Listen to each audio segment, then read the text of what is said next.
మన ప్రభువును రక్షకుడైన యేసుక్రీస్తు వారి యొక్క ఉన్నతమైన నామంలో వందనాలు తెలియజేస్తాను. ప్రార్థన చేసుకుని ఈ యొక్క సందేశాన్ని మనం ప్రారంభించుకుందాం. సకల ఆశీర్వాదములకు కారణభూతుడైన మా ప్రియ పరలోకపు తండ్రి, మా ప్రభు అయిన యేసుక్రీస్తు వారి ద్వారా మాకును తండ్రి అయిన దేవా, మరొకసారి నాయన మా ప్రియ సోదరీమణులతో సహోదరులతో మీ విలువైన మాటలను వినటానికి వారికిని ఉపదేశించుటకు నాకు ఇచ్చిన ఈ శ్రేష్టకరమైన సమయాన్ని మా కొరకునైనా ఆశీర్వదించమని మీ పాద సన్నిధిని ఆయన వేడుకుంటున్నాను తండ్రి. ఇంతవరకు ఈ కార్యక్రమాన్ని నడిపించిన, ఈ కార్యక్రమాన్ని సక్రమంగా పాటించిన ప్రియ బిడ్డలందరికీ కావలసినటువంటి దీవెన ఆశీర్వాదాన్ని మా ప్రభువునందు అనుగ్రహించండి. మరికొన్ని సంగతులు గ్రంథపు యొక్క ఉద్దేశపు వెలుగులో నుండి ఉపదేశిస్తూ ఉండగా వారి మనోనేత్రాన్ని వెలిగించమని మా ప్రభువును ప్రియ రక్షకుడును యేసుక్రీస్తు వారి యొక్క ప్రశస్తమైన నామంలో ప్రార్థన అడిగి వేడుకుంటున్నాను పరమ తండ్రి, ఆమేన్. ప్రియులారా, మనుషులు ఎక్కడ ఉన్నారు అనే అంశాన్ని మనం మాట్లాడుకుందాం. దేవుడు, పరమందున్న దేవుడు మానవ జాతిని ఆది నుండి ప్రశ్నించుకుంటూ వస్తూనే ఉన్నాడు, ప్రశ్నిస్తూ వస్తూనే ఉన్నాడు. డైరెక్ట్ గా దేవుడే అడిగిన సందర్భాలు చూస్తాము గ్రంథంలో నుండి. అలాగనే తన దాసుల ద్వారా అడిగినటువంటి సందర్భాల్ని మనం గుర్తించి వింటున్న ప్రతి వ్యక్తి కూడా ఎక్కడున్నాడో గుర్తించే ఉన్న స్థితిని గుర్తించి ఆ స్థితి నుండి ప్రమాదకరమైనటువంటి వాతావరణం ఉంటే తప్పించుకోవటానికి కావలసిన క్షేమకరమైన స్థితికి జీవితాన్ని నడిపించుకోవాలని మనవి చేస్తున్నాం. మొట్టమొదటి మానవుడైన ఆదాముని తండ్రి దేవుడు సృజించినప్పుడు తను నిబంధన మీరినప్పుడు, నిబంధన అనేది ఆదాముతోనే చేశాడు. దేవుడు నిబంధన ఆదాముతోనే చేశాడు. ఆదాము నిబంధన మీరినప్పుడు ప్రియులారా, దేవుడు ప్రశ్నించాడు ఆదాముని. ఏమని ప్రశ్నించాడంటే, ఆదామా నువ్వెక్కడా అన్నాడు.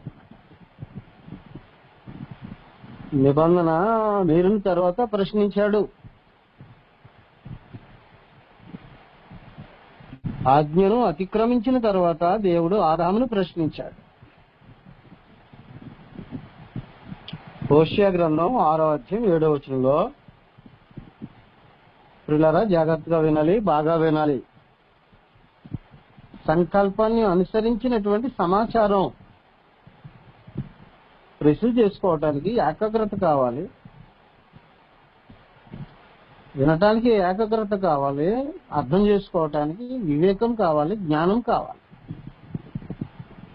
లోక సంబంధమైన సంగతులు వింటున్నట్టుగా వింటే అర్థం కావు. దయచేసి జాగ్రత్తగా ఏకాగ్రత వినాలని మనవి చేస్తున్నా. హోషేయ గ్రంథం 6వ అధ్యాయం 7వ వచనంలో, ఆదాము నిబంధన మీరినట్లు వారు నా ఎడల విశ్వాసఘాతకులై నా నిబంధనను మీరి ఉన్నారు. ఇశ్రాయేలుతో నిబంధన చేసుకున్నాడు పరలోకమందున దేవుడు. దానికి ముందు వ్యక్తిగత నిబంధన ఆదాముతోనూ, ఆ తరువాత నోవాహుతోనూ వ్యక్తిగత నిబంధన, ఆ తర్వాత అబ్రహాంతోనూ వ్యక్తిగత నిబంధన. నిబంధనల గురించి తెలియాలి. నిబంధనల గురించి తెలియాలి. ఏకపక్ష నిబంధనలు ఉన్నది. నిబంధన మీరినప్పుడు మానవ జాతిని దేవుడు ప్రశ్నిస్తూనే ఉంటాడు. మొట్టమొదటిగా దేవుడు చేసిన మానవుడైనటువంటి ఆదాముని, ఆదామో నువ్వెక్కడున్నావు అని అడిగాడు. ఆదామా నువ్వెక్కడని అడిగాడు. ఆదికాండం 3వ అధ్యాయం చదవండి ఒకసారి, జాగ్రత్తగా తీయండి.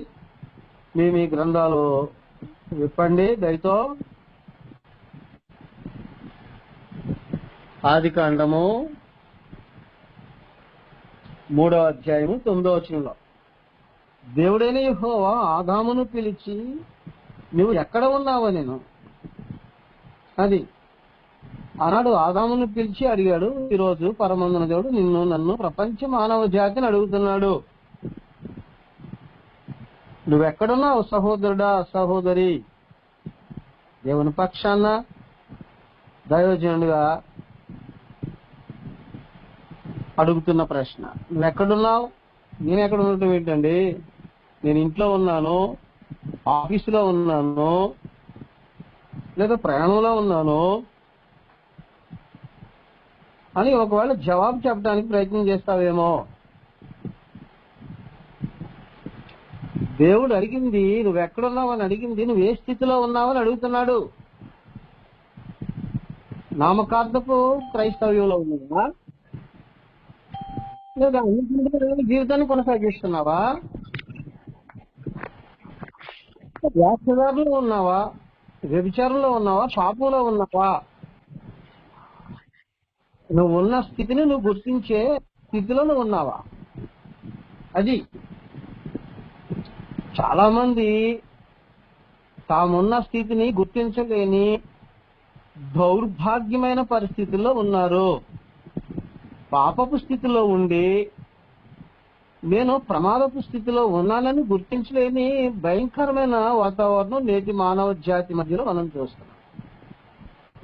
భ్రష్టులుగా ఉన్నవారు, దుర్నీతిలో ఉన్నవారు, ఏమండి దురాశలో ఉన్నవారు గుర్తించలేని దౌర్భాగ్యమైన పరిస్థితి.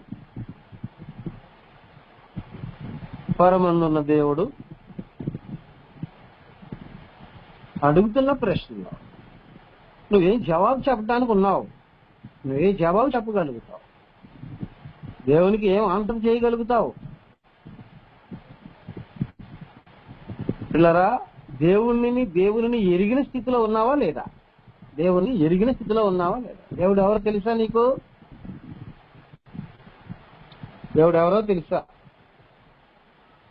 దేవుని యొక్క సంకల్పం తెలుసా? దేవుని యొక్క ప్రణాళిక తెలుసా? దేవుని యొక్క స్వభావం తెలుసా? దేవుని యొక్క ఉనికి తెలుసా?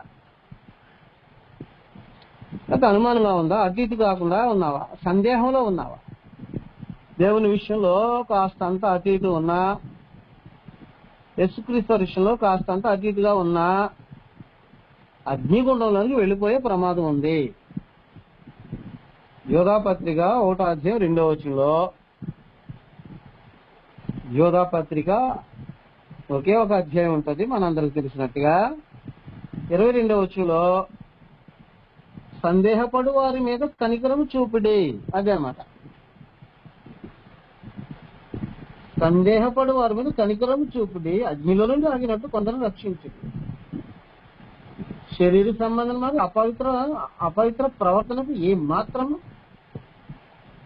ఒప్పుకొనక దాన్ని అసహించుకొని భయంతో కొందరిని కరుణించుడు.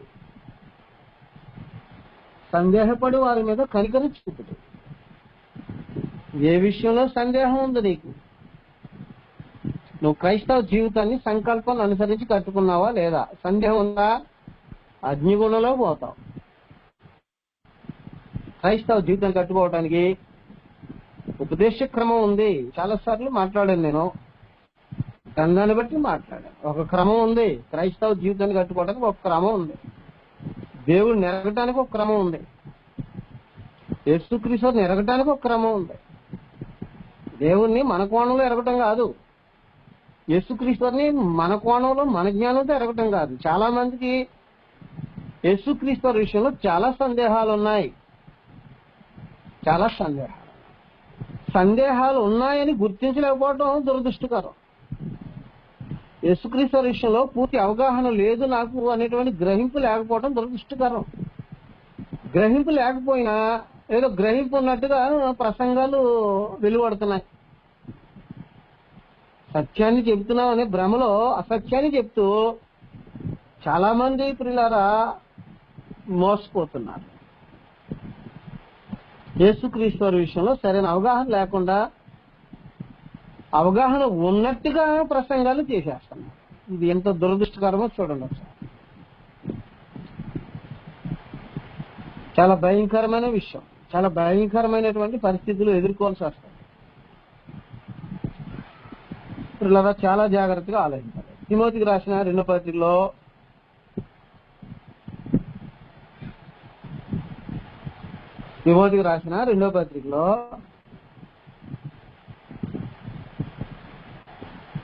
జాగ్రత్తగా మనం గుర్తించగలిగితే, చూడగలిగితే ఓ మంచి విషయాన్ని మనం మాట్లాడుకోవచ్చు. తిమోతికి రాసినటువంటి పత్రిక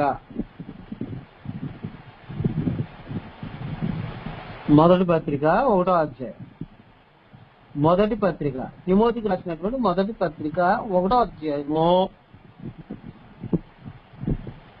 5, 6, 7 వచనాలు చదువుతాం. ఉపదేశ సారం ఏదనగా, ఒక దైవజనుడు లేదా ఒక సువార్తికుడు, ఒక ప్రసంగికుడు దేవుని యొక్క ఉపదేశాన్ని, దేవుని యొక్క మాటలను, దేవుని యొక్క వాక్యాన్ని ఉపదేశించాలి అని అంటే ఫస్ట్ పవిత్ర హృదయము ఉండాలి. పవిత్ర హృదయము నుండి, మంచి మనస్సాక్షి నుండి, నిష్కపటమైన విశ్వాసము నుండి కలుగు ప్రేమయే అన్నాడు. ఉపదేశాన్ని ఉపదేశించు ఉపదేశకునికి లేదా సువార్తికునికి పవిత్రమైన హృదయం ఉండాలి. పవిత్రమైన హృదయం ఉండాలి అంటే, పవిత్రమైన హృదయం అంటే పాపక్షమాపణ కలిగినటువంటి, హృదయ శుద్ధి కలిగినటువంటి పరిస్థితి అన్నమాట. మంచి మనస్సాక్షి ఉండాలి. మంచి మనస్సాక్షి అంటే మనస్సాక్షి దోషారోపణ చేయకూడదు. మనస్సాక్షి దోషారోపణ చేయకూడదు. నిర్మలమైన మనస్సాక్షి గలవారే అంటారు. మనస్సాక్షి దోషారోపణ చేస్తున్న మనిషి సత్యం చెప్పలేడు. నిష్కపటమైన విశ్వాసం అంటే, నిష్కపటమైన విశ్వాసం అంటే యేసు దేవుని కుమారుడైన క్రీస్తు అనే విశ్వాసం.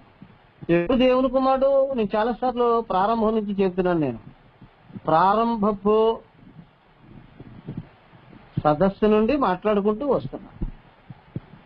దయతో ఆలోచించండి అని, యేసుక్రీస్తు ఎప్పుడు దేవుని కుమారుడు ఆలోచించండి అని ఈ మాట నేను ప్రారంభం నుండి ఇంచుమించు ప్రతి ఎపిసోడ్లోనూ, ప్రతి అంశంలోనూ ఈ విషయాన్ని మాట్లాడుకుంటూ వస్తున్నాను. యేసుక్రీస్తు ఎప్పుడు దేవుని కుమారుడు గుర్తించకపోతే అటు విశ్వాసము అంగీకరించబడదు. దయచేసి గమనించండి. చాలా విషయాల్లో మనం దేవుని సంకల్పాన్ని అనుసరించినటువంటి అవగాహన కలిగి ఉండాలి. 6, 7 వచనాలు కలిసి ఉన్నాయి చూడండి. కొందరు వీటిని మానుకొని తొలగిపోయి, అదే అనమాట. కొందరు వీటిని మానుకొని, ఏది పవిత్రమైన హృదయం ఉండదు, మంచి మనస్సాక్షి ఉండదు, ఎప్పుడు దేవుని కుమారుడో ఎరగని పరి వీటిని మానుకొని తొలగిపోయి తాము చెప్పు వాటినైనను, చూడండి, తాము చెప్పు వాటినైనను, నిత్యమైనట్టు రూఢిగా పలుకు వాటినైనను, గ్రహింపకపోయినను ధర్మశాస్త్రోపదేశకులై ఉండగోరి నిష్ప్రయోజనమైన ముచ్చటలకు తిరిగిరి. అర్థమవుతున్నాయండి? చెప్పేస్తారంట, ఇది కరెక్ట్, తెలియపోయినా నిత్యమైనట్టుగా రూఢిగా పలికేస్తారు. అది గ్రహింపు లేకుండా పలికేయటం ఎంత దౌర్భాగ్యమో చూడండి. దయచేసి ప్రసంగాలు చేసే ప్రసంగికులు గుర్తించవలసినటువంటి విలువైనటువంటి మాటలు. తాము చెప్పువాటునైనను అంటే చెప్పేదేంటో గుర్తించకపోయినా గ్రహింపకపోయినా అవి నిత్యమైనట్టుగా రూఢిగా పలికేస్తారంట. ఎంత దౌర్భాగ్యం అండి ఇది. పిల్లరా, చాలా మంది ఇలాగనే తాము చెప్పే వాటి విషయంలో సరైన అవగాహన లేకపోయినా ఇది నిశ్చయము, ఇది కరెక్ట్, డంకా దెబ్బ కొట్టినట్టుగా గ్రహింపు లేకపోయినా చెప్పేస్తున్నాం. దయచేసి దేవుని పక్షాన దైవజనుడిగా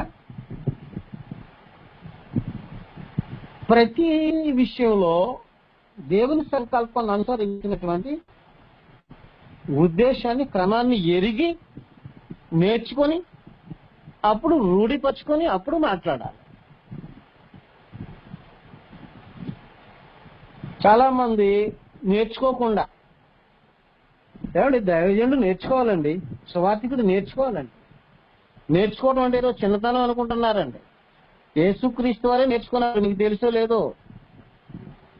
యేసుక్రీస్తు వారు తండ్రి దేవుని యొద్ద నేర్చుకున్నారు. ఆయనకన్నా గొప్పవాళ్ళేంటి, మనం గొప్పవాళ్ళమా? అపోస్తులు నేర్చుకున్నారు ప్రభు యేసుక్రీస్తు వారి దగ్గర. మొదటి శతాబ్దంలో సువార్థికులు నేర్చుకున్నారు అపోస్తుల దగ్గర. ఆ క్రమం పట్టుకోవాలి, నేర్చుకునే క్రమం పట్టుకోవాలి. బైబిల్ బోధించడానికి, బైబిల్లో ఉన్న విషయాలు అర్థం చేసుకోవడానికి, పాటించడానికి కొన్ని సూత్రాలు ఎరగాలి దైవజనుడు, సువార్థికుడు. అవేం అవసరం లేదు మనకి. చాలా మందికి తెలుగు చదివితే మాట్లాడితే సరిపోద్ది, మనకు నచ్చినట్టుగా మాట్లాడేద్దామని మాట్లాడేస్తున్నాం. అందరూ చేసే పొరపాటు అదే, ఎక్కువ మంది చేస్తున్న పొరపాటు అదే. సత్యాన్ని ప్రకటిస్తున్న మనం ఆ పొరపాటు చేయొద్దు, ఆ తప్పు చేయదు. అది పాపం, అది పాపం. పొరపాటు కూడా కాదు, అది పాపం. అది చాలా జాగ్రత్తగా ఆలోచించాలి నా ప్రియ సహోదరి సహోదరు. నేర్చుకోవాలండి. నేర్చుకోవడం అంటే చాలా మంది నామోసి అనుకుంటున్నారు, తప్పు అనుకుంటున్నారు. ఇంతకుముందుసారి మాట్లాడాను నేను. ఒక ఆయన, నేను బాగా చదివేసాను సొంతంగా, ఎవరి దగ్గర నేర్చుకోలేదు అని. ఏం చేసేటంటే 25 సంవత్సరాలు కష్టపడి చదివానని ఉర్రోతులోకి తనను తాను హెచ్చించుకొని పడిపోయాడు. అపోస్తుల యొక్క బోధనా క్రమంలో వాక్యాన్ని నేర్చుకున్నవాడు స్వకీయ మహిమను వెదకడు. వన్ అండ్ ఓన్లీ అండో, నేను ఒక్కనే ఉన్నాను అండో. 7,000 మంది ఉన్నారు, షటాప్ నోర్వే అన్నాడు ఆనాడు ఏలియా దగ్గర. దయచేసి ప్రియ సహోదరి సహోదరు, నిన్ను నువ్వు హెచ్చించుకున్నావా ఓ గొప్ప ప్రసంగికుడిగా? నన్ను నేను హెచ్చించుకున్నానా ఓ సెలబ్రిటీగా? నేను చలామణి అవ్వాలని, మనుషుల మధ్యలో పేరు ప్రఖ్యాతులు సంపాదించాలని ఆలోచన కలిగి ఉన్నామా? మనం దెబ్బతినేస్తాం, మరుగై ఉండిపోవాలి. సువార్థికుడు, దైవజనుడు మరుగై ఉండిపోవాలి. వాక్యాన్ని హైలైట్ చేయాలి. అది లేదు, బిల్డప్లు ఎక్కువైపోతున్నాయి. అపోస్తుల యొక్క బోధనా క్రమంలో వాక్యం నేర్చుకుంటే మరుగై ఉంటాం అంతే. ఒక మాటలో చెప్పాలి. తగ్గింపు జీవితం అంటే ఏంటో బాగా అర్థం అవుద్ది అపోస్తుల క్రమంలో. ప్రభువైన యేసుక్రీస్తు వారు అపోస్తులు తమను తాము ఎక్కడ కూడా ఎక్స్పోజ్ చేసుకోవడానికి ఇష్టపడలా. దయచేసి అపార్థం చేసుకోకుండా జాగ్రత్త కలిగి వీటి విషయంలో మీరు గుర్తించి గ్రహించి ఉపదేశకులు ఉంటే లేదా దైవజనులు ఉంటే నేర్చుకోవడానికి ప్రయత్నించండి, తెలుసుకోవడానికి ప్రయత్నించండి. నేర్చుకోవాలండి, దైవజనులు నేర్చుకోవాలి. యేసుక్రీస్తును గురించినటువంటి జ్ఞానం విషయంలోనూ, తండ్రిన దేవుని గురించినటువంటి జ్ఞానం విషయంలోనూ చాలా మందికి సరైన అవగాహన లేదు. ఎక్కువ మందికి సరైన అవగాహన లేకపోవటం, లేనప్పుడు ఖచ్చితంగా నేర్చుకోవటం అనేది మంచి వాతావరణం. లోకానికి ఎలాగో దేవుడు ఎవరో తెలియదు, లోకానికి ఎలాగో దేవుడు ఎవరో తెలియదు. మరి నామకార్థపు క్రైస్తవులకు తెలుసా? దేవుని మీద సరైన అవగాహన ఉందా? యేసుక్రీస్తు మీద సరైన అవగాహన ఉందా? అద్వితీయ సత్య దేవుడు అయిన నిన్నును నీవు పంపిన యేసుక్రీస్తుని ఎరుగుటే నిత్య జీవం అన్నాడు ప్రధాన యేసుక్రీస్తు. ఇద్దరి మీద అవగాహన ఉందా? తండ్రి దేవుని మీద అవగాహన ఉందనుకోండి, చాలా సంతోషం. అలాగే మరి ఆయన పంపిన యేసుక్రీస్తు ఎక్కడి నుంచి పంపించాడు? యేసుక్రీస్తు వారిని తండ్రి దేవుడు ఎక్కడి నుంచి పంపించాడు? ఎక్కడికి పంపించాడు? అక్షరాలు తీసుకొని అక్షార్థంగా మాట్లాడేస్తున్నారు, బోధించారు. ఎక్కడ నుండి ఎక్కడికి పంపించాడో తెలియాలి. పంపబడుట, పైనుండి పంపబడుట అంటే ఏంటో తెలియాలి. చాలా జాగ్రత్తగా ఆలోచించాలి. అద్వితీయ సత్యదేవుడు అయిన నిన్నును నీవు పంపిన యేసుక్రీస్తుని ఎరుగుటే నిత్య జీవం. ఎక్కడ నుండి ఎక్కడికి పంపించాడు?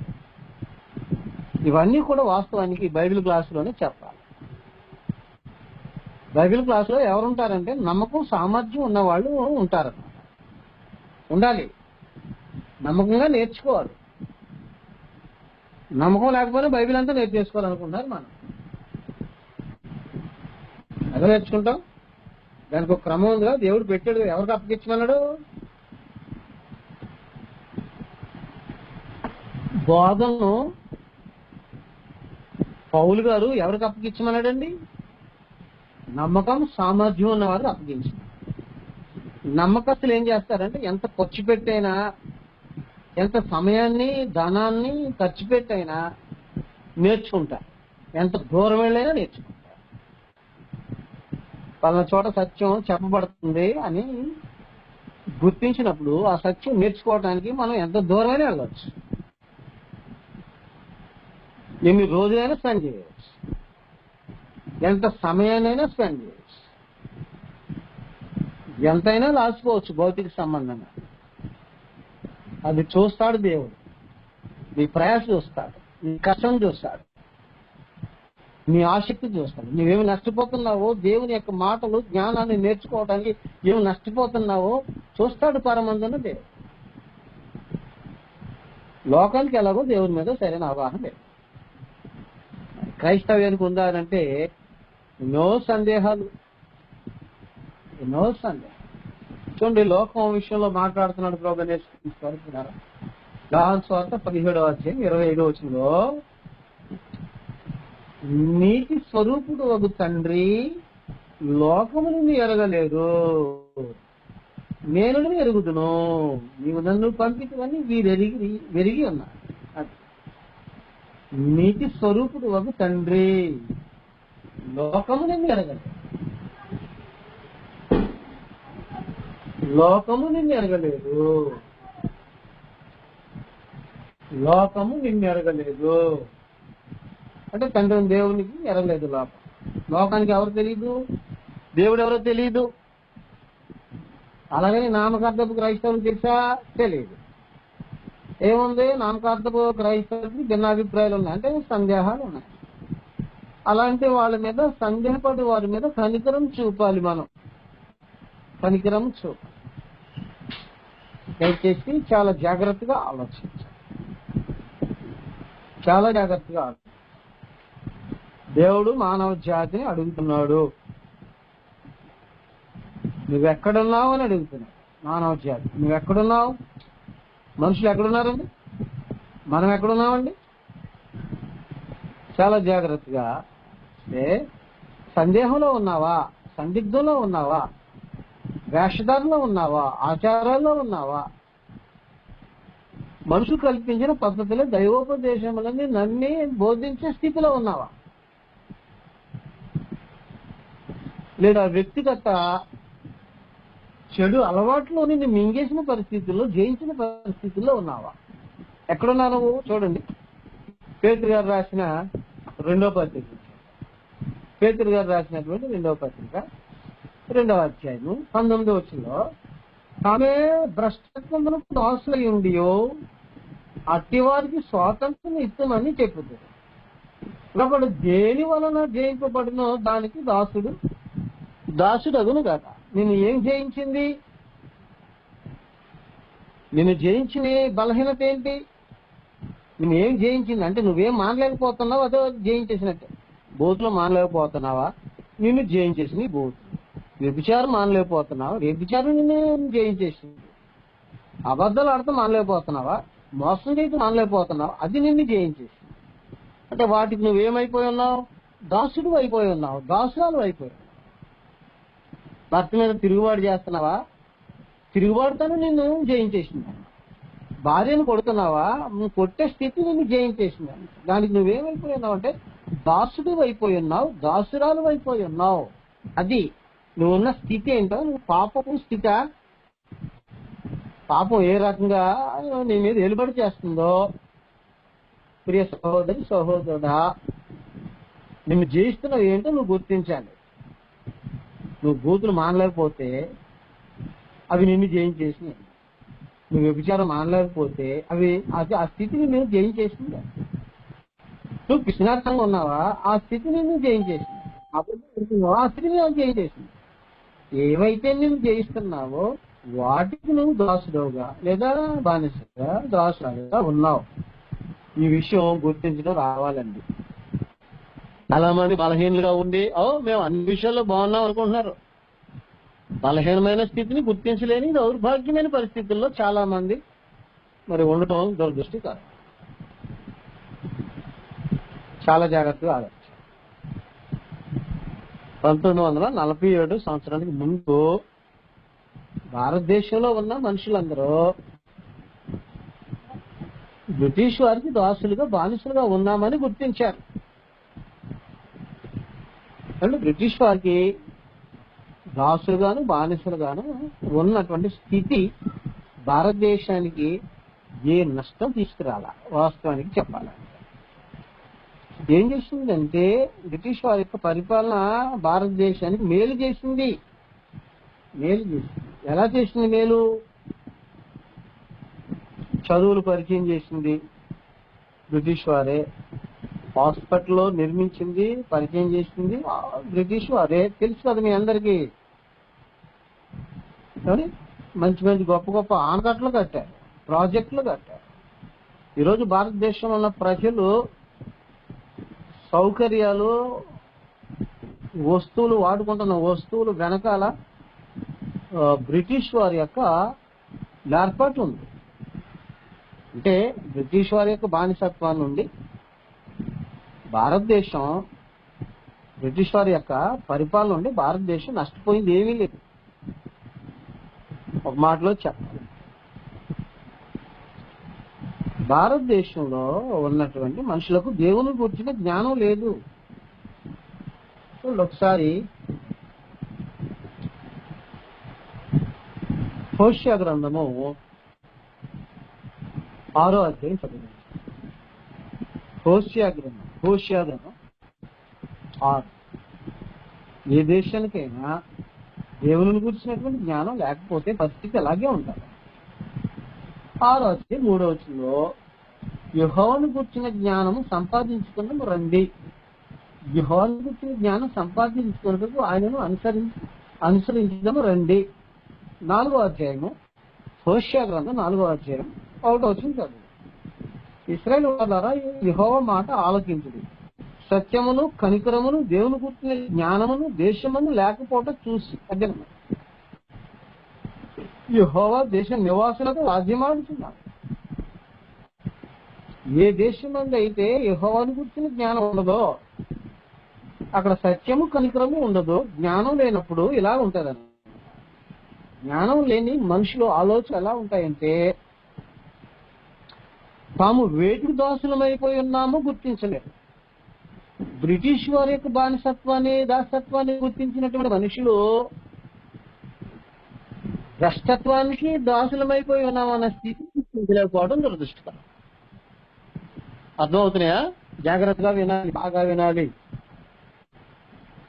యెహోవాను కూర్చున్న సృష్టికర్తను కూర్చున్నటువంటి జ్ఞానం లేదు కనుకనే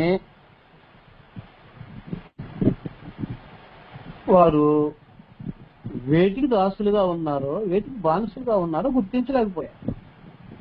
అదే 1947వ సంవత్సరంలో మనుషులు బ్రిటిష్ వారికి బానిసలుగా దాసులుగా ఉన్నామని గుర్తించి ఆ బానిసత్వం నుండి దాసత్వం నుండి విడుదల పొందడానికి చాలా ప్రయత్నాలు చేశారు. 1947వ సంవత్సరాన స్వాతంత్రం వచ్చిందని స్వాతంత్ర దినోత్సవాన్ని ప్రారంభించారు, సెలబ్రేషన్ చేసుకోవడం ప్రారంభించారు. మంచిది. మరి ప్రస్తుతం ఆనాటి నుండి ఈనాటి వరకు కూడా మనుషులు ఏటికి బానిస అయిపోయి ఉన్నాడు, ఏటికి దాసుడైపోయి ఉన్నాడో గుర్తించాలా వద్దా? తానున్న దాసత్వాన్ని, తానున్న బానిసత్వాన్ని ప్రతి మనిషి గుర్తించాలి.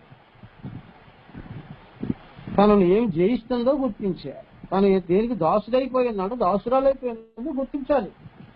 అవి గుర్తించకుండా మనం ఎన్ని ప్రసంగాలు విన్నా, ఎన్ని ప్రసంగాలు ప్రసంగించినా వాటి నుండి విడుదల పొందే స్థితిని మనం అనుభవించలేము. దయచేసి ప్రియ సహోదరి సహోదరులారా, నువ్వు దేనికి దాసుడైపోయి ఉన్నావో గుర్తించు. తామే భ్రష్టత్వమునకు దాసుడైపోయింది అంటే భ్రష్టత్వంలో ఉండి మరొక భ్రష్టత్వంలో ఉన్న వాడికి స్వాతంత్రం ఇస్తారంట, ఇస్తానని మాట్లాడతారు. వీడే భ్రష్టత్వంలో ఉన్నాడు, వీడే దేవుని ఎరగని స్థితిలో ఉన్నాడు, వీడే యేసుక్రీస్తు ఎవరో ఎరగని స్థితిలో ఉన్నాడు. పాపం అంటే ఏంటో ఎరగని స్థితిలో ఉన్నాడు. తను ఏమి జయించింది ఎరగని స్థితిలో ఉండి ఇతరులకు స్వాతంత్రం ఇస్తాము అని మాట్లాడుతున్నాడు. ఎంత అవివేకము! రెండు దాసత్వాల గురించి మనం ఇప్పుడు మాట్లాడాలి, బానిసత్వాల గురించి మనం గుర్తుంది. ఒకటి, దేని వలన జయించబడ్డాడు. ఒకడు దేని వలన జయించబడ్డాడు, దానికి దాసుడు. అది ఏంటి అనేది వ్యక్తిగతంగా బూతుల, వ్యభిచారమా, లోభత్వమా, కృష్ణార్తనమా, అర్థలాస్తమా, ఏమి నేను జయించేసే దానికి నువ్వు దాసుడుగా ఉన్నావు. నెంబర్ 1. నెంబర్ 2, భ్రష్టత్వంలో ఉన్నావా? భ్రష్టత్వంలో ఎవరుంటారండి? ఎవరుంటారంటే తమ మనసులో దేవుడికి చోటు ఇవ్వకపోతే భ్రష్టత్వంలోనే ఉంటారు. దేవునికి తమ హృదయంలో మనసులో చోటు ఇవ్వాలి. చోటు ఇవ్వని వాడు భ్రష్టత్వంలోనే ఉంటాడు. దేవుడు అప్పగించేస్తాడు అలాంటి వాడిని. రోమాపత్రిక 1:28 మరియు వారు తమ మనసులో దేవునికి చోటు ఇవ్వనొల్లకపోయేది గనుక చేయరాని కార్యములు చేయటకు దేవుడు భ్రష్ట మనసుకు వారిని అప్పగించాడు. అర్థం ఉందండి? భ్రష్ట మనసు, దాసుడు అయిపోయి ఉన్నావు. ఇక దానిలో నుండి బయటికి రావటం సాధ్యం. మూడవది పిల్లరా, తీతు పత్రిక 3:3 నానా విధములైన దురాశలకును భోగములకును దాసులై ఉంది అంటాడు. వీటికి దాసులైన వారు కాలాన్ని ఎలా గడుపుతారు? ఏమంటే నానా విధములైన దురాశలకును భోగములకు దాసులైంది. అలా భోగములకు దురాశలకు దాసులైన వారు కాలాన్ని ఎలా గడుపుతారంటే అసూయయందును దుష్టత్వమునందు కాలమును గడుపుతూ ఉంటారు. అర్థమవుతున్నాయా? చాలా జాగ్రత్తగా వినాలి, దయచేసి బాగా వినాలి, జాగ్రత్తగా వినాలి. దేవుని ఉన్నతమైన మాటలు, దేవుని సంకల్పాన్ని అనుసరించి వివరిస్తున్నటువంటి సందేశం. ఓ మనుషుడా, నువ్వు ఎక్కడున్నావు? అది మనుషులు ఎక్కడున్నారు, అది మన అంశం యొక్క టైటిల్.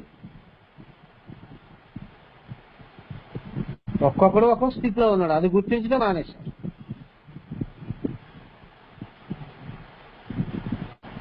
నువ్వున్న స్థితిని నువ్వు గుర్తించకపోతే ఆదాంలాగా సమాధానం చెప్తావు, ఆదాంలాగా కప్పుకుంటానికి ప్రయత్నం చేస్తావు, దోషాన్ని కప్పుకోవడానికి ప్రయత్నం చేస్తావు, పాపాన్ని కప్పుకోవడానికి ప్రయత్నం చేస్తావు.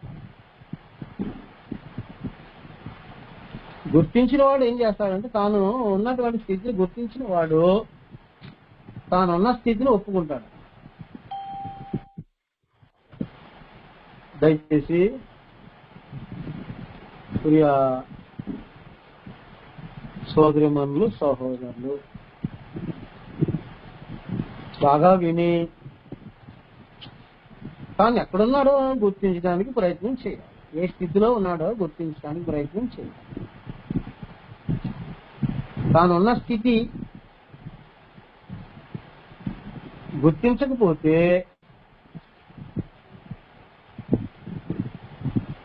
ఎన్నటికీ కూడా మేలు పొందలేదు, ఎన్నటికీ కూడా దిద్దుకోలేదు. చాలా జాగ్రత్తగా ఆదాము దోషము దాచిపెట్టాడు, ఆదాము దోషమును దాచిపెట్టేశాడు.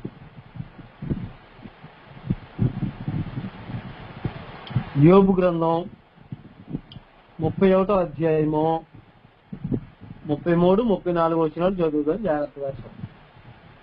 ఆదామా నువ్వు ఎక్కడున్నావు అన్నప్పుడు ఆదాం చెప్పిన సమాధానం మనందరికీ తెలుసు కదా. ఏం చెప్పాడు ఆదాం?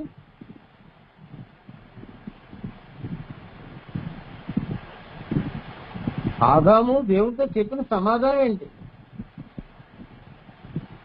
ఆదికాండం 3వ అధ్యాయంలో 9 నుంచి కొన్ని సంగతులు చదివితే ఆదాము ఉన్న స్థితిని గుర్తించలేదు,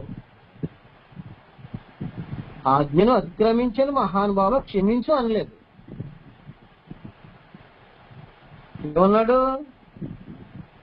నీ స్వరము వినినప్పుడు దిగంబరినిగా నుంటిని కదా, కనుక భయపడి దాక్కోండి అని. అందుకు ఆయన నువ్వు దిగంబరు అని నీకు తెలిపిన వాడు ఎవడు? నెంబర్ 1, నీవు తినకూడదని నేను నీకు ఆజ్ఞాపించిన వృక్షఫలం తింటివా అని అడిగాను. అందుకు ఆదాము తిన్నాను మహానుభావ క్షమించు అనలేదు. నువ్వు నాతో నుండుటకు నీవు నాకిచ్చిన ఈ స్త్రీ ఆ వృక్ష ఫలములు కొన్ని నాకీగా నేను తింటినని. అర్థమవుతుందండి? గుర్తించలేని పరిస్థితుల్లో మాట్లాడారు. అప్పుడు దేవుడైన యెహోవా స్త్రీతో నీవు చేసినది ఏమిటని అడుగుగా స్త్రీ సర్పము నన్ను మోసపుచ్చినందున తింటున్నాను. అందుకు దేవుడైన యెహోవా సర్పంతో నీవు దేని చేసినందుకు పశువులన్నింటిలోనూ గుర్రెలన్నింటిలో నువ్వు శపించబడిన దానవై నీ కడుపుతో ప్రాకుచు నువ్వు బ్రతుకు దినములన్నీ మన్ను తిందు అని. పిల్లరా చాలా జాగ్రత్త. ఆదాము దోషములను కప్పు పెట్టుకున్నాడు. యోబు గ్రంథం 31వ అధ్యాయం 33, 34 చదువుతాను చూడండి. ఆదాము చేసినట్లు నా దోషములను దాచిపెట్టుకొని అదే మహాసముదాయములకు భయపడి కుటుంబముల తిరస్కారములకు జడిసి నేను మౌనంగా ఉండి ద్వారము దాటి బయలు వెళ్ళక రొమ్ములో నా పాపము కప్పుకొని ఎడల పరమనన్న దేవుని దృష్టికి నేను వేషగాను. యోబు గారు చూడండి ఎంత చక్కగా స్పందిస్తుంది.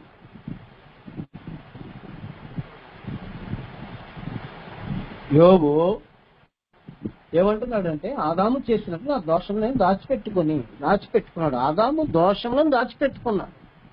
మరి నీవు నీ దోషాన్ని నీ పాపాన్ని దాచిపెడుతున్నావా? జాగ్రత్త సుమి. నీ దోషం నువ్వు ఉన్న స్థితిని నువ్వు గుర్తించాలి. నానా విధమైన దురాశలు భోగములకు దాసుడివైపోయినావా? దురాశ గర్భమును ధరించి పాపమును కనును అంటాడా. మనుషులు ఎక్కడున్నారో అది గుర్తించాలి. నువ్వెక్కడున్నావో నువ్వు గుర్తించాలి. ఇలాగూ పిల్లరా 10, 11, 12 బంధకాల్లో ఉండిపోయారనమాట. మనుషులు సుమారుగా 11, 12 బంధకాలు మనం గుర్తించి మాట్లాడచ్చు. లేఖనాలు ఇంకా ఉంటాయి, చాలా బంధకాలు ఉన్నాయి. వీటన్నింటినీ టోటల్ గా ఒక్క మాటలో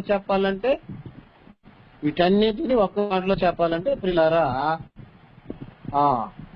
పాపం అనే బంధకాల్లో ఉన్నారు. సాతాను యొక్క అధికారం, పాపమునకు దాసులైపోయి ఉన్నారు. ఈ బంధకాల్లో ఉన్న వారందరూ పాపానికి దాసులైపోయి ఉన్నారు. అందుకే పాపము చేయి ప్రతివాడు పాపమునకు దాసుడు అంటాడు అన్నమాట. యోహాను సువార్త 8:34 చదువు. యోహాను సువార్త 8:34. ఈ బంధకాలన్నిటి గురించి చెప్పడానికి మనకి సమయం సరిపోదు కనుక ఈ బంధకాలన్నింటినీ ఒక మాటలో చెప్పాలంటే నా ప్రియ సహోదరుడు 8:34. యోహాను సువార్త 8:34. 8:34.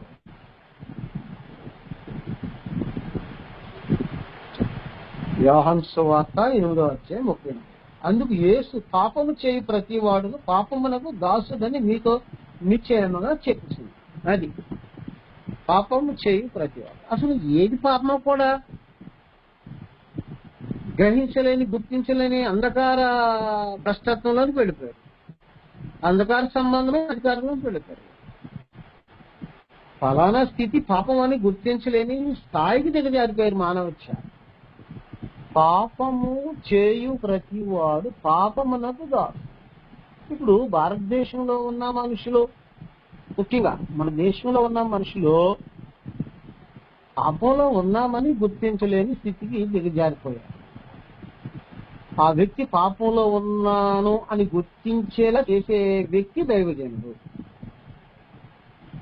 మనుషులు ఎక్కడున్నారంటే వీటన్నింటికి దాసులైపోయినా లేదా బానిసలైపోయినా. ఆది నుండి ప్రస్తుతం గుర్తించలేని స్థితి ఇది.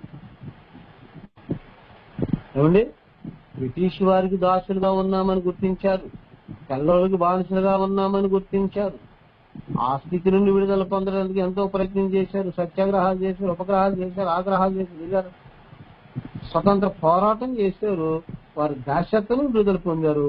దానికి సంబంధించిన ఆగస్టు 15వ తారీఖున స్వాతంత్ర దినోత్సవం 75 సంవత్సరాలు సెలబ్రేషన్ చేసుకున్నాం కదా. మరి గ్రంథాన్ని అనుసరించిన ఈ దాసత్వము, పాపమునకు దాసత్వం ఏదైతే ఉన్నదో, దాసులైపోయిన స్థితి ఏదైతే ఉన్నదో దాన్ని గుర్తించాలో వద్దా?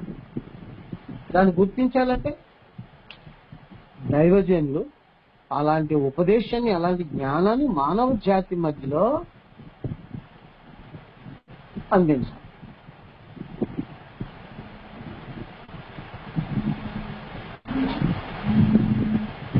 పిల్లరా, చాలా జాగ్రత్తగా ఆలోచించాలి, చాలా జాగ్రత్తగా గమనించాలి ఈ విషయం. పరమందున్న దేవుడు ఈ బానిసత్వాల నుండి,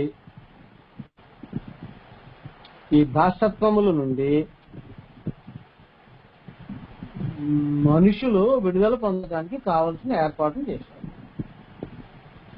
పాపమునకు దాసుడైన ప్రతివాడు, పాపము చేయి ప్రతివాడు పాపమునకు దాసుడు అని. మనిషి ఇలారా, పాపంలో ఉన్న మనిషి పాపానికి దాసుడైపోయిన స్థితిలో ఉన్నాడు. దాసుడు అని అంటే ఇక ఏలుబడి చేస్తుంది అనమాట. పాపం ఆ మనిషి మీద ఏలుబడి చేస్తే ఎలా ఉంటుందంటే, ఒకసారి రోమాపత్రిక 7వ అధ్యాయం చూడండి. పాపానికి దాసుడైపోయిన వాడు పరిస్థితి ఎలా ఉంటుందో గుర్తించండి. పాపానికి దాసుడైపోయిన మనిషి ఎలా ఉంటుందో పరిస్థితి రోమిలకు రాసిన పత్రిక 7వ అధ్యాయం.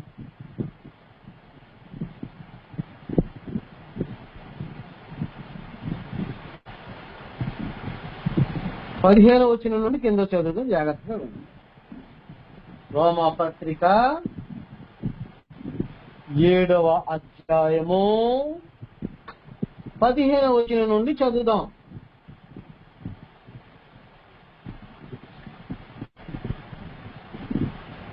యాలయనగా నేను చేయనది నేను ఎరుగను, నేను చేయ నిశ్చయించినది నువ్వు చేయక ద్వేషించినదే చేయించను. అది ఇలా ఉంటుంది అనమాట పరిస్థితి. ఏది చేయకూడదు అనుకుంటాడో అది చేస్తాడన్నమాట, ఏది చేయాలనుకుంటాడో అది చేయడం, ద్వేషించేదాన్ని చేస్తాడు. పాపంలో ఉన్నాడు. ఇచ్చాయింపనది నేను చేసిన ఎడల ధర్మశాస్త్రం శ్రేష్టమైనదైనట్లు ఒప్పుకొనిచున్నాను. ఏదైతే ఇచ్చాయింపనది నేను చేసిన ఎడల, ఏదైతే అర్థమవుతుందండి, ఇచ్చాయింపనది ఇష్టపడని చేసిన ఎడల ధర్మశాస్త్రం శ్రేష్టమైనదని ఒప్పుకొనిచున్నాను. ధర్మశాస్త్రంలో ఉన్నవాడు పాపంలోనే ఉన్నాడు. అది ఎందుకంటే ధర్మశాస్త్రం పాపం అంటే ఏంటో చూపించింది తప్ప పాపము నుండి విడిపించలేదు. ధర్మశాస్త్రాన్ని సంపూర్ణంగా నెరవేర్చిన వాడికి ధర్మశాస్త్రం ఉపయోగమే. ధర్మశాస్త్రం నీతి కలిగింది, కానీ దాన్ని వినియోగించుకోలేకపోతుంది. ధర్మశాస్త్రంలో ఉన్నవాడు తన పరిస్థితి ఎలా ఉందంటే, ఇది చేయొద్దని చెప్తుంది ధర్మశాస్త్రం, అది చేసేస్తున్నాడు. పాపం అంటే ఏంటో చెబుతుంది ధర్మశాస్త్రం, పాపం చేసేసి నూతిలో పడిపోతాడు. ఆ పాపంలోనే ఉండిపోతున్నాడు, బయటికి రాలేకపోతున్నాడు. ధర్మశాస్త్రంలో కూడా పాపంలో ఉంటే మరి అన్ని జీనుడు, భారతదేశంలో ఉన్న అన్ని జీనుల పరిస్థితి ఏంటి? సేమ్ ఇలాంటి పరిస్థితే ఉంటుంది. కావున ఇకను దాన్ని చేయనది నా యందు నివసించి పాపమే కానీ నేను కాదు. సరే, పాపానికి దాసుడైపోయి ఉన్నవాడు మంచేమి చేయలేడు. నా యందు అనగా నా శరీరం అందు మంచిదేది నివసింపదని నేను ఎరుగుదును. మేలైనది చేయవాలని కోరిక నాకు కలుగుతున్నది కానీ దాన్ని చేయటకు నాకు కలుగట్లేదు. అదే అనమాట, పాపంలో ఉన్నవాడు కూడా మంచి చేయాలని ఆర్తనాదం ఉంటుంది, కానీ చేయలేరు. ఎందుకంటే పాపపు యజమానుడు, పాపపు పురుషుడు ఏం చేస్తాడంటే చేయనివాడు. పాపములకు దాసుడైపోయిన వాడు మంచి చేయలేడు అనమాట, మేలైనది చేయలేడు. నేను చేయబోదు మేలు చేయఘోరని కీడు చేయుచున్నాను. నేను కోరన దానిని చేసిన ఎడల దాన్ని చేయలేదు నా యందు నివసించి పాపమే కానీ ఇక నువ్వు మేలు కాదు. కాబట్టి మేలు చేయగోరు నాకు కీడు చేయటం కలుగుతున్నదను ఒక నియమం నాకు కనబడుచున్నది. అది కనిపెట్టాలన్నమాట. చాలా మంది పలానా చేయకూడదు అనుకుంటారు, కానీ చేసేస్తూ ఉంటారు. అంటే చెడు చేయకూడదు అనుకుంటారు, చేసేస్తూ ఉంటారు. ఎందుకని? అది నీ మీద యజమానుడై ఉంది కనుక చేసేస్తూ ఉంటావు. చేయకూడదని చేసేస్తూ ఉంటావు, చెయ్యాలని మేలు చేయకోకుండా ఉంటావు. బాగా వినాలండి, కన్ఫ్యూజ్ అవ్వవసరం లేదు, జాగ్రత్తగా వినాలి. సంకల్పం అనుసరించిన క్రమం. నువ్వే స్థితిలో ఉన్నావో నువ్వు గుర్తించకపోతే ఎన్నటికీ కూడా నువ్వు ఆ స్థితి నుండి విడుదల పొందలేవు. ఫస్ట్ నువ్వు ఏ స్థితిలో ఉన్నావు దాన్ని గుర్తించాలి, నా ప్రియ సహోదరి. కాబట్టి మేలు చేయబోరు నాకు కీడు చేటు కలుగుతున్నదని ఒక నియమం నాకు కనబడుతుంది. అది పాపానికి దాసుడైపోయి ఉన్నవాడు, పాపానికి బానిసైపోయి ఉన్నవాడు స్థితి ఇలా ఉంటారు. పాపమునకు దాసుడైపోయినవాడు నీతికి దాసుడు అవ్వాలి. అది క్రైస్తవ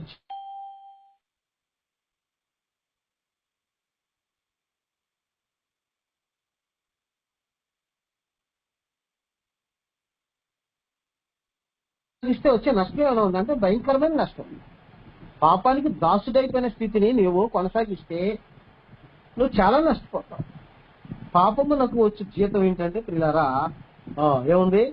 పాపమునకు వచ్చే జీతం మరణం అంటాడు కదా. చూడండి, ఒకసారి ముగించేస్తాను నేను. తర్వాత భాగాన్ని తర్వాత మాట్లాడుతున్నాను. రెండో భాగాన్ని రోమాపత్రిక 6వ అధ్యాయం 23వ వచనంలో చెబుతాడు. రోమిలికి రాసిన పత్రిక 6వ అధ్యాయం 23వ వచనం చదువుదాం. 6:23లో ఎలాగైనా పాపం వల్ల వచ్చే జీతము మరణము. అది పాపము వల్ల వచ్చే జీతము మరణం. ఏంటి మరణము? రెండో మరణం. నిత్య నరకాగ్ని.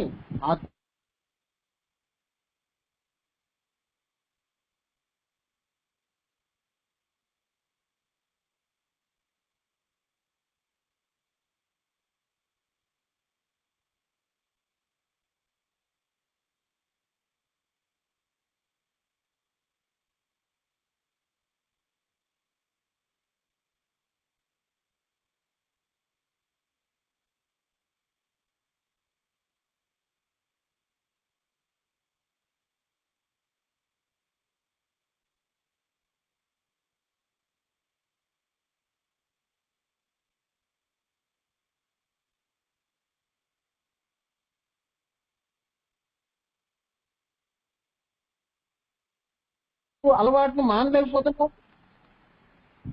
ఏ చెడు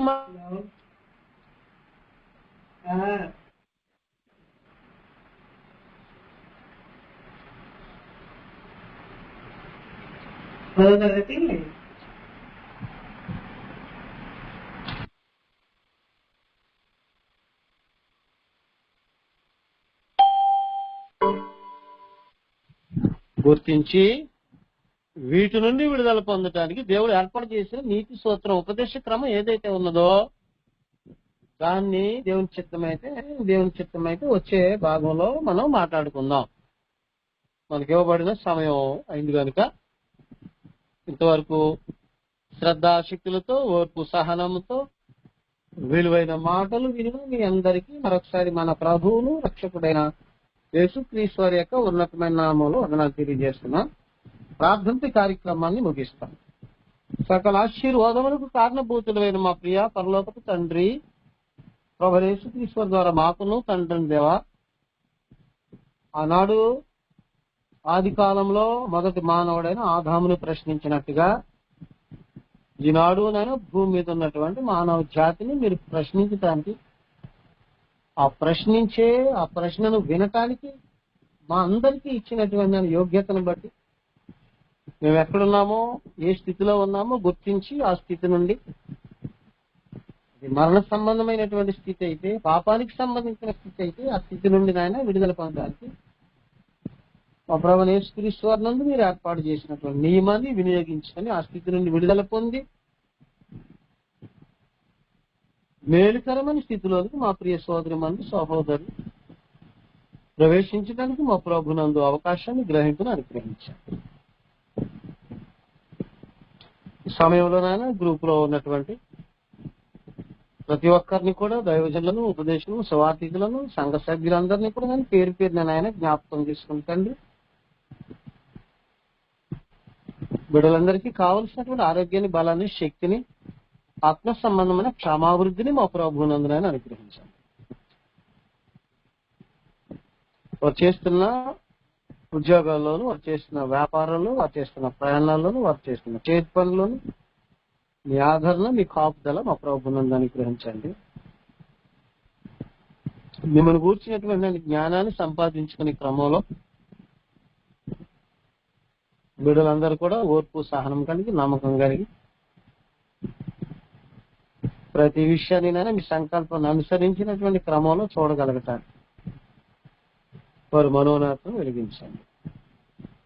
ఈ కార్యక్రమాన్ని సక్రమంగా, మర్యాదగాను నడిపిస్తున్న ప్రియ బిడ్డలందరినీ నాయన జ్ఞాపకం చేసుకుంటండి. ప్రతిరోజు నాయన ఉపదేశిస్తున్న దైవజనులను, సువార్థికులను నాయన జ్ఞాపకం చేసుకుని వారందరికీ కావలసిన బలాన్ని, ఆరోగ్యాన్ని, ఆత్మక్షేమాభివృద్ధిని అనుగ్రహించి పెట్టి దీవించి ఆశీర్వదించండి. మా ప్రభువును, ప్రియ రక్షకుడును యేసుక్రీస్తు వారి యొక్క ఉన్నతమైన నామంలో ప్రార్థనకి వేడుకుంటున్నాను పరమ తండ్రి. ఆమేన్. మన తండ్రి దేవుని యొక్క ప్రేమ నుండి, మన ప్రభువైన యేసుక్రీస్తు వారి యొక్క కృపయు, పరిశుద్ధాత్మ యొక్క అన్యోన్య